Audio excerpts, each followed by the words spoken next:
Hello बच्चों, let's read the question which says that what is allergy? Why the number of eosinophils increases in people with allergic condition? यहाँ पर हमें बताना है कि allergy क्या होती है और जो एलर्जिक कंडीशन होती है उसमें eosinophils का काउंट क्यों बढ़ जाता है. Here the key concept for this question is allergy. ठीक है, जब हम बात करते हैं एलर्जी की तो एलर्जी एक मेडिकल कंडीशन है जिसमें होता क्या है, जो हमारा इम्यून सिस्टम है ना, वो कुछ ज़्यादा ही एग्जेजरेटेड रिएक्शन दे देता है किसी एक पर्टिकुलर सब्सटेंस के अगेंस्ट. तो हम इसे इस तरीके से लिख सकते हैं, एलर्जी क्या है, medical condition in which immune system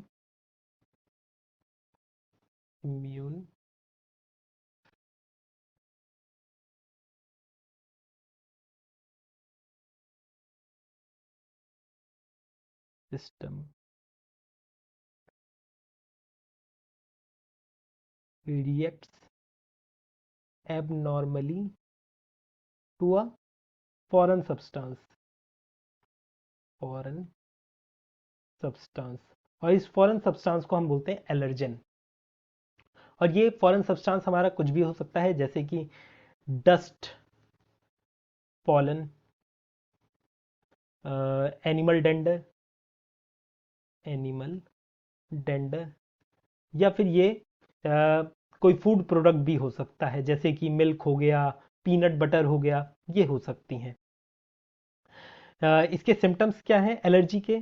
allergy में बेसिकली आप लोगों की स्किन में अगर एलर्जी हुई है तो इची स्किन हो जाएगी.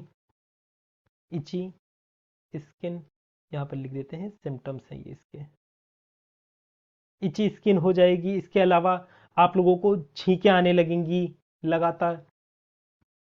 जैसे ही आप उस जगह से हट जाओगे जहां पर आपको छींकें आ रही हैं तो आपकी छींकें ठीक हो जाएंगी. स्नीजिंग होने लगती है, वाटरी आईज हो जाती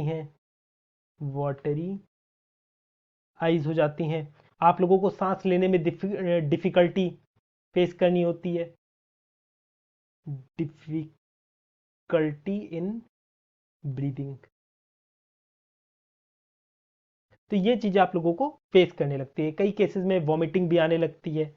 अगर इसे प्रॉपरली ट्रीट ना करा गया तो पेशेंट की डेथ तक हो सकती है, कुछ हैवी रिएक्शन अगर हो जाती है तो.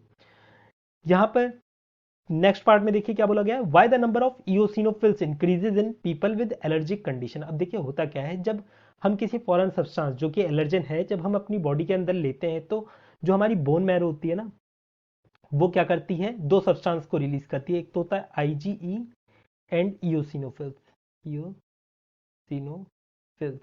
इनको रिलीज करती है. अगर इनका हाई नंबर हो जाता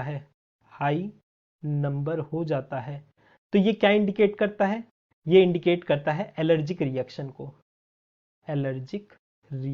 को या फिर कोई पैरासाइटिक इन्फेक्शन हुआ है उसे ये इंडिकेट करता है. इओसिनोफिल्स या आईजीई का काउंट अगर कुछ ज़्यादा ही हाई हो जाता है हमारी बॉडी में, और इसकी वजह से होता क्या है, इसकी वजह से हमें सांस लेने में डिफिकल्टी हो जाती है, वाटरी आइज हो जाती है, स्नीजिंग हो जाती है, इन्फ्लेमेशन हो जाएगा किसी एक पर्टिकुलर पार्ट में. तो ये चीज़ हमें देखने को मिलता है. I hope you understood it well. Best of luck.